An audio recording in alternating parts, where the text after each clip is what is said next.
बात निकली है तो अब बहुत दूर तक जाएगी, क्योंकि इस बार मामला किसी छोटे मोटे रॉकेट लॉन्च का नहीं है, बल्कि उस कबूलनामे का है जो 7 समंदर पार अमेरिका की स्पेस एजेंसी नासा के गलियारों से बाहर आया है। अभी तक दुनिया को लग रहा था कि भारत सिर्फ सस्ते सैटेलाइट लॉन्च करने वाला देश है जो बजट में काम निपटाता है, लेकिन नासा के एक दिग्गज वैज्ञानिक ने जो खुलासा किया है उसने दुनिया की नींद उड़ा दी है। ये खबर 2025 के भारत की उस छिपी हुई महत्वाकांक्षा पर मुहर लगाती है जिसके बारे में अब तक सिर्फ पीएमओ और इसरो के टॉप साइंटिस्ट्स को ही भनक थी। जिस वक्त चीन अपने स्पेस स्टेशन पर इतरा रहा था और अमेरिका आर्टेमिस मिशन के सपने देख रहा था, ठीक उसी वक्त भारत ने एक ऐसी लंबी छलांग लगाने की तैयारी कर ली थी जो उसे सीधे स्पेस सुपर पावर की कुर्सी पर बैठा देगी। नासा के टॉप वैज्ञानिक ने दुनिया के सामने कबूला वो सच जिसे सुनकर वॉशिंगटन से लेकर बीजिंग तक सन्नाटा पसर गया। इसरो की खुफिया तैयारी का प्लान लीक। चांद और मंगल तो बस झांकी है, अंतरिक्ष में भारत का असली गेम अभी बाकी है। 2025 के अंत तक ब्रह्मांड के सीने पर गड़ेगा तिरंगा। चीन की स्पेस वॉर की तैयारी धरी की धरी रह गई।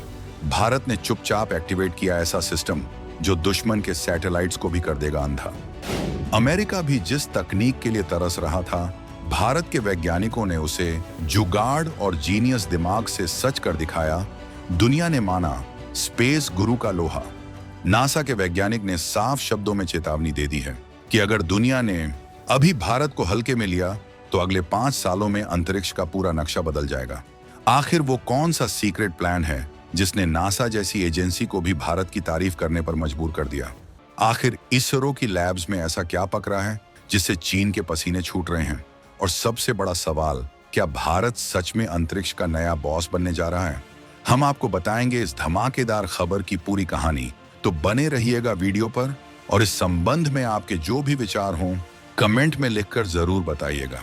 रूस और अमेरिका की मोनोपोली खत्म, अब अंतरिक्ष के नियम लिखेगा भारत। 140 करोड़ भारतीयों के लिए आ गई सबसे बड़ी खुशखबरी। क्या 2030 तक अंतरिक्ष में अपनी कॉलोनी बसाने जा रहा है भारत? नासा के वैज्ञानिक के उस एक बयान ने खोल दी भविष्य की सबसे बड़ी फाइल। अब जरा इस खबर की गहराई में उतरते हैं और उस धमाके को समझते हैं जिसने जियोपॉलिटिक्स की दुनिया में हलचल मचा दी है। देखिए, अब तक क्या होता था, अमेरिका और रूस स्पेस के दादा बने बैठे थे। वो जो चाहते थे वही होता था। लेकिन नासा के प्लेनेटरी साइंटिस्ट अमिताभ घोष और पूर्व एस्ट्रोनॉट माइक मैसिमिनो जैसे दिग्गजों ने जो बातें कही हैं वो कोई आम तारीफ नहीं है। ये एक तरह का अलार्म है पश्चिमी देशों के लिए। उन्होंने साफ इशारा किया है कि भारत अब वो पुराना भारत नहीं रहा जो दूसरों की मदद का इंतजार करता था। 2025 का भारत स्पेस सुपर पावर बनने की दहलीज पर खड़ा है और इसके पीछे वजह सिर्फ हमारे रॉकेट नहीं, बल्कि वो विजन है जो इसरो ने अगले 10 सालों के लिए तैयार किया है। सोचिए, जिस देश को कभी स्पेरों का देश कहकर चिढ़ाया जाता था, आज उसी देश के वैज्ञानिक चांद के उस हिस्से पर पहुंच गए हैं जहां अमेरिका और चीन के हाईटेक जहाज भी क्रैश होकर कबाड़ बन गए। नासा के वैज्ञानिकों का कहना है कि भारत की सबसे बड़ी ताकत उसकी किफायती इंजीनियरिंग नहीं, बल्कि उसका इरादा है। हम कम पैसों में वो कर दिखाते हैं जिसके लिए नासा अरबों डॉलर फूंक देता है। और यही वो बात है जो चीन को सबसे ज्यादा चुभ रही है।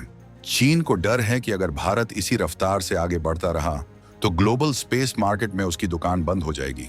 ये खबर इसलिए भी बड़ी है क्योंकि इसमें सिर्फ तारीफ नहीं, बल्कि आने वाले उस तूफान का संकेत है जो गगनयान, चंद्रयान 4 और मंगलयान 2 के रूप में आने वाला है। अब आप सोच रहे होंगे कि आखिर नासा के वैज्ञानिक को अचानक भारत की याद क्यों आई? क्या अमेरिका को हमसे प्यार हो गया है? बिल्कुल नहीं भाई, ये जियोपॉलिटिक्स है। यहाँ कोई किसी का सगा नहीं होता। अमेरिका की मजबूरी ये है कि उसे चीन को रोकने के लिए एक मजबूत साथी चाहिए, और स्पेस में चीन को टक्कर देने का दम अगर किसी में है तो वो सिर्फ और सिर्फ भारत में है। जब हमारे चंद्रयान 3 ने चांद के साउथ पोल पर लैंडिंग की थी तो वो सिर्फ एक लैंडिंग नहीं थी, वो एक तमाचा था उन देशों के मुंह पर जो हमें कम आंकते थे। अब 2025 में हम जिस मिशन की तैयारी कर रहे हैं वो अमेरिका के भी होश उड़ाने वाला है। नासा के वैज्ञानिक ने जिस बात पर जोर दिया है वो ये है कि भारत को अब अपनी सफलताओं पर रुकना नहीं है, बल्कि प्राइवेट प्लेयर्स को साथ लेकर स्पेस का बाहुबली बनना है। मतलब साफ है, आने वाले दिनों में आपको अंतरिक्ष में टाटा, महिंद्रा या स्काईरूट जैसी भारतीय कंपनियों के रॉकेट भी उड़ते दिखाई देंगे। ये एक तरह की स्पेस क्रांति है। जैसे जियो ने आकर टेलीकॉम मार्केट को बदल दिया था, वैसे ही भारत का प्राइवेट सेक्टर स्पेस मार्केट को पूरी तरह से हिलाने के लिए तैयार बैठा है। और इसी बात ने पश्चिमी देशों की नींद हराम कर रखी है। वो जानते हैं कि भारतीय दिमाग जब किसी चीज के पीछे पड़ जाता है तो उसे हासिल करके ही दम लेता है। लेकिन रुकिए, असली खेल तो अब शुरू हुआ है। नासा के वैज्ञानिक ने जो सुपर पावर बनने का रोड मैप बताया है, उसमें सबसे अहम हथियार है गगनयान।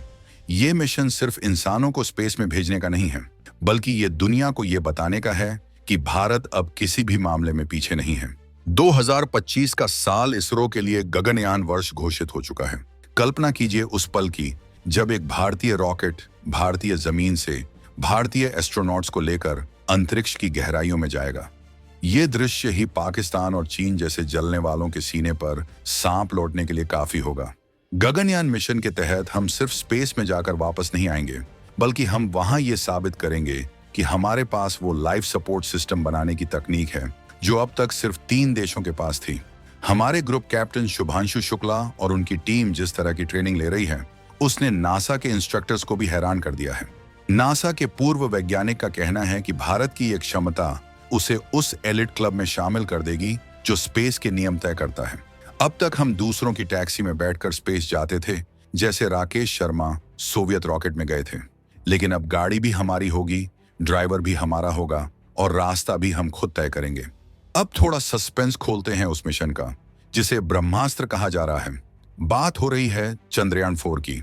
जी हाँ, चंद्रयान 3 ने तो सिर्फ लैंडिंग की थी, लेकिन चंद्रयान 4 वहां से मिट्टी और चट्टान के टुकड़े लेकर वापस धरती पर आएगा। इसे सैंपल रिटर्न मिशन कहते हैं।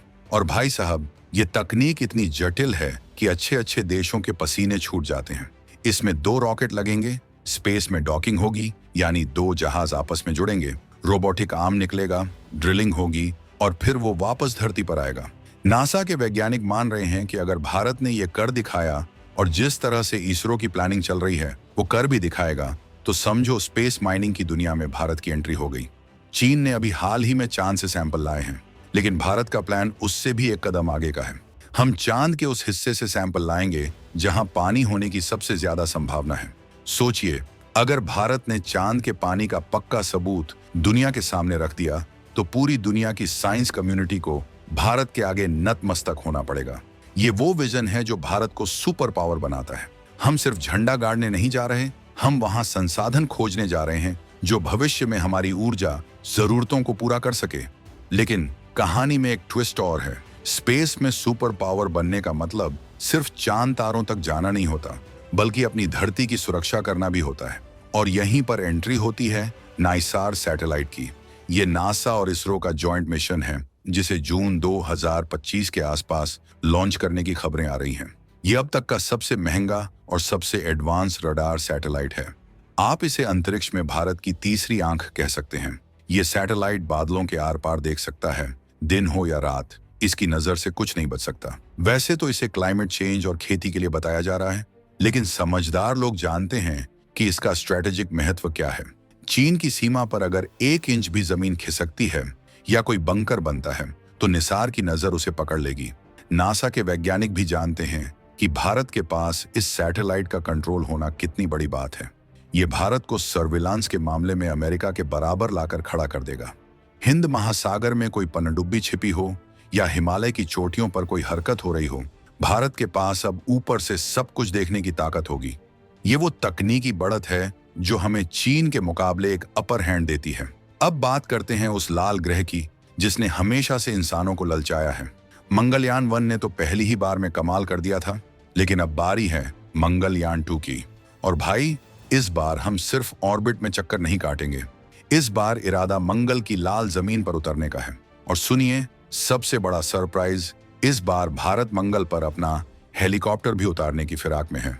जैसे नासा ने इंजेन्युइटी हेलीकॉप्टर उड़ाया था, वैसा ही कुछ भारत प्लान कर रहा है। नासा के वैज्ञानिक ने अपनी बातों में इशारा किया है कि भारत की मंगल पर लैंडिंग की क्षमता उसे इंटरप्लेनेटरी मिशन, ग्रहों के बीच की यात्रा का किंग बना देगी। सोचिए, 2025 से 26 के आसपास जब ये मिशन लॉन्च होगा तो दुनिया देखेगी कि जिस भारत को लोग विकासशील देश कहते हैं, वो मंगल ग्रह पर रोटर क्राफ्ट उड़ा रहा है। ये टेक्नोलॉजी इतनी एडवांस है कि इसे बनाने में दशकों लग जाते हैं, लेकिन हमारे इसरो के वैज्ञानिकों ने इसे रिकॉर्ड टाइम में तैयार करने का बीड़ा उठाया है। ये मिशन चीन के तियानवेन मिशन को सीधी टक्कर देगा। चीन सोचता था कि एशिया में स्पेस का दादा वो है, लेकिन भारत ने बता दिया है कि बेटा तुमसे न हो पाएगा, असली खिलाड़ी अब मैदान में आ चुका है। इस पूरी स्पेस सुपर पावर की कहानी में एक और चैप्टर है, भारतीय अंतरिक्ष स्टेशन BAS। नासा के वैज्ञानिक ने साफ कहा है कि भारत को अगर लंबी रेस का घोड़ा बनना है तो उसका अपना घर होना चाहिए स्पेस में, और प्रधानमंत्री मोदी ने भी इसरो को टारगेट दे दिया है 2025 तक अपना खुद का स्पेस स्टेशन। 2028 तक इसका पहला मॉड्यूल लॉन्च हो जाएगा।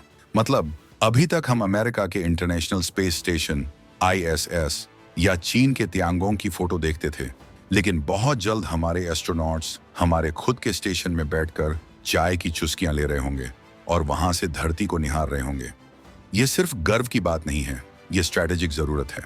कल को अगर अमेरिका और रूस ने अपना स्पेस स्टेशन बंद कर दिया, जो कि वो करने वाले हैं, और चीन ने हमें अपने स्टेशन में घुसने नहीं दिया, तो हम क्या करेंगे? इसलिए भारत अपनी खुद की प्रयोगशाला, अपना खुद का घर अंतरिक्ष में बना रहा है। ये आत्मनिर्भर भारत की सबसे बड़ी मिसाल होगी। नासा के एक्सपर्ट्स भी मानते हैं कि जिस तेजी से भारत काम कर रहा है, 2055 से पहले ही ये सपना सच हो सकता है। लेकिन दोस्तों, रास्ता इतना आसान भी नहीं है। जब आप तरक्की करते हैं तो टांग खींचने वाले सबसे पहले आते हैं। चीन अपनी स्पेस सिल्क रोड के जरिए छोटे देशों को अपने जाल में फंसा रहा है। वो पाकिस्तान को अपने साथ मिलाकर भारत के खिलाफ स्पेस में भी गुटबाजी कर रहा है। लेकिन भारत की रणनीति बिल्कुल अलग है। हम वसुधैव कुटुंबकम की सोच के साथ चल रहे हैं, लेकिन इसका मतलब ये नहीं कि हम कमजोर हैं। नासा के वैज्ञानिक ने जिस सुपर पावर शब्द का इस्तेमाल किया, उसका मतलब ही यही है कि आपके पास ताकत भी हो और उसे इस्तेमाल करने का जिगरा भी।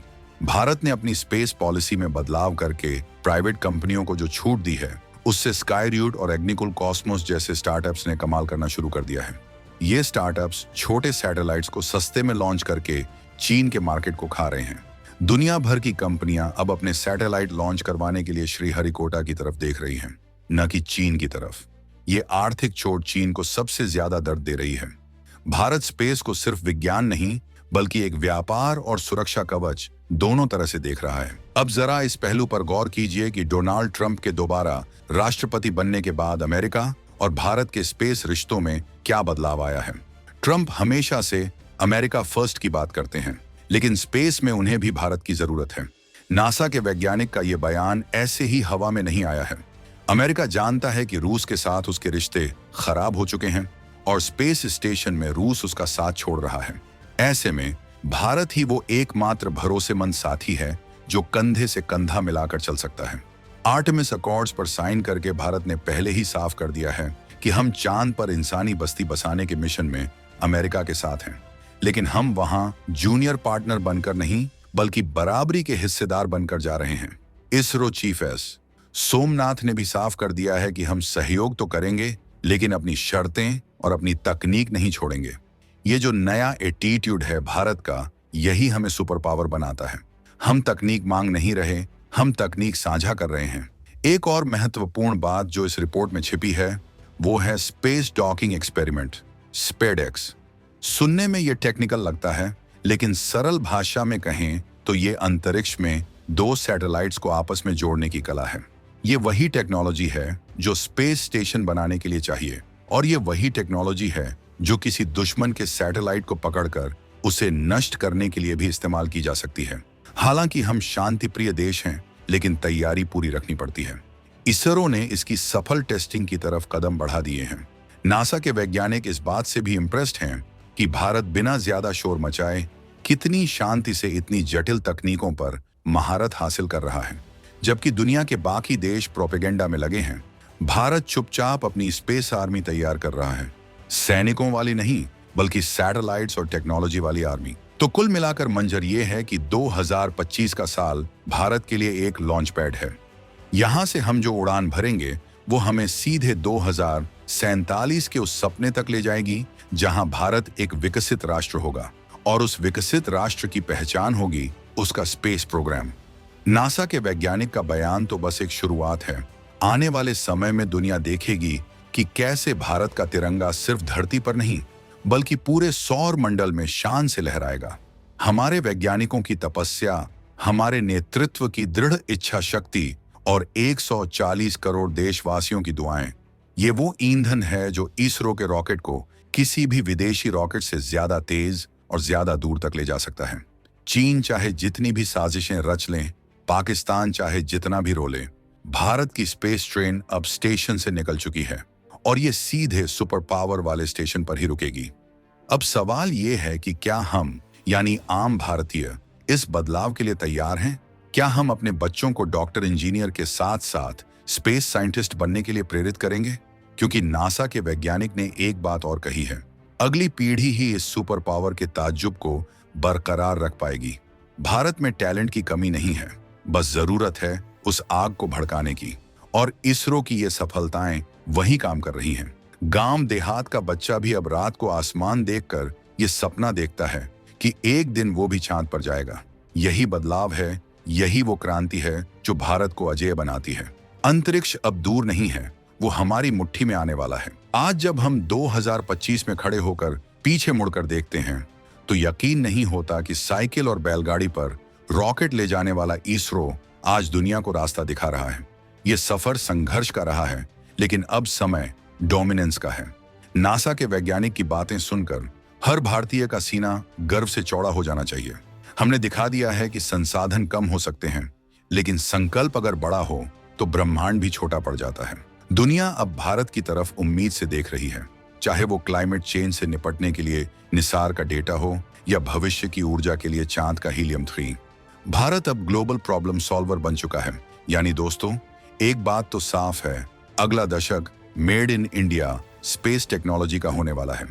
हम सिर्फ दर्शक नहीं रहेंगे, हम इस खेल के मुख्य खिलाड़ी होंगे।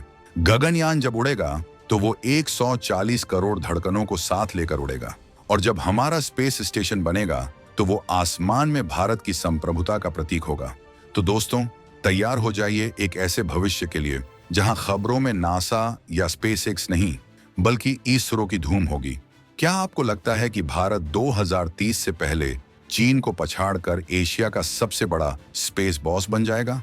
क्या भारत को अब अपनी खुद की स्पेस फोर्स भी बना लेनी चाहिए ताकि हमारे सैटेलाइट्स की सुरक्षा हो सके? और नासा के वैज्ञानिक के इस बयान को आप किस नजरिए से देखते हैं? क्या ये अमेरिका की घबराहट है या भारत की असली ताकत की पहचान? नीचे कमेंट बॉक्स आपका इंतजार कर रहा है। अपनी राय बेबाकी से लिखिए और इस वीडियो को हर उस भारतीय तक शेयर कीजिए जिसे अपनी इसरो पर गर्व है।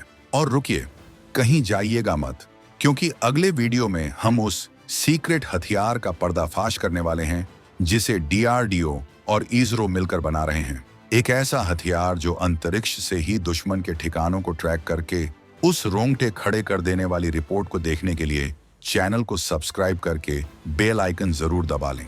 मिलते हैं अगले वीडियो में एक और धमाकेदार खुलासे के साथ।